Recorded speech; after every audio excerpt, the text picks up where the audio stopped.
ഭാരതീയതയിൽ ഊന്നിയ വിദ്യാഭ്യാസ ബദൽ മാതൃക മുന്നോട്ട് വച്ച ജ്ഞാനസഭ വിദ്യാഭ്യാസ സമ്മേളനം സമൂഹത്തിലും പുതിയ ചർച്ചകൾക്ക് തുടക്കമിടുകയാണ്.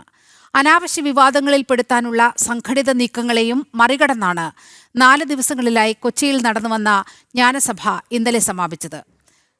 പുരോഗമനാത്മകമായ ബദൽ മാതൃകയെ പിന്തുണച്ച് കേരളത്തിലെ 4 സർവകലാശാല വൈസ് ചാൻസലർമാരും പങ്കെടുത്തത് സർവകലാശാലകളെ രാഷ്ട്രീയവൽക്കരിക്കുന്ന സംസ്ഥാന സർക്കാരിനും CPM-നുമുള്ള തിരിച്ചടി കൂടിയായിരുന്നു.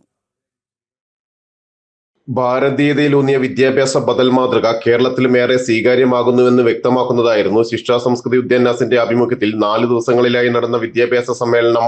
ആദ്യ 2 ദിവസങ്ങളിൽ ചിന്തൻ ബൈഠക്കും തുടർന്ന് നടന്ന വിദ്യാഭ്യാസ സമ്മേളനത്തിലും സംസ്ഥാനത്തെ നിരവധി വിദ്യാഭ്യാസ സ്ഥാപനങ്ങളെ പ്രതിനിധീകരിച്ച് അധ്യാപകരും മറ്റ് വിദ്യാഭ്യാസ വിചക്ഷണരുമെല്ലാം പങ്കെടുത്തു. RSS സർസംഘചാലക് ഡോക്ടർ മോഹൻ ഭാഗവത് ചർച്ചകൾ സശ്രദ്ധം ശ്രവിച്ചും വിലയേറിയ നിർദ്ദേശങ്ങളും അഭിപ്രായങ്ങളും പങ്കുവച്ചും ജ്ഞാനസഭയെ സജീവമാക്കി.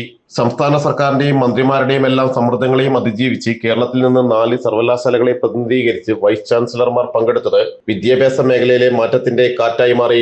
Kerala VC Mohanan Kunnummal, Calicut VC P Raveendran, Kannur VC KK Saju, KUFOS VC A Bijukumar എന്നിവർ ജ്ഞാനസഭയുടെ ഭാഗമായ ചർച്ചാ സമ്മേളനങ്ങളിൽ പങ്കെടുത്തിരുന്നു. മോഹനൻ കുന്നുമ്മൽ ആദ്യാവസാനം ജ്ഞാനസഭയുടെ ഭാഗമായി മാറുകയും ചെയ്തിരുന്നു. ജ്ഞാനസഭയിൽ പങ്കെടുത്ത വൈസ് ചാൻസലർമാരെ വിമർശിച്ച മന്ത്രിമാർക്ക് മറുപടിയുമായി ശിക്ഷാ സംസ്കൃതി ഉദ്യാൻ നാസ് രംഗത്തെത്തുകയും ചെയ്തിരുന്നു. ജനം, കൊച്ചി.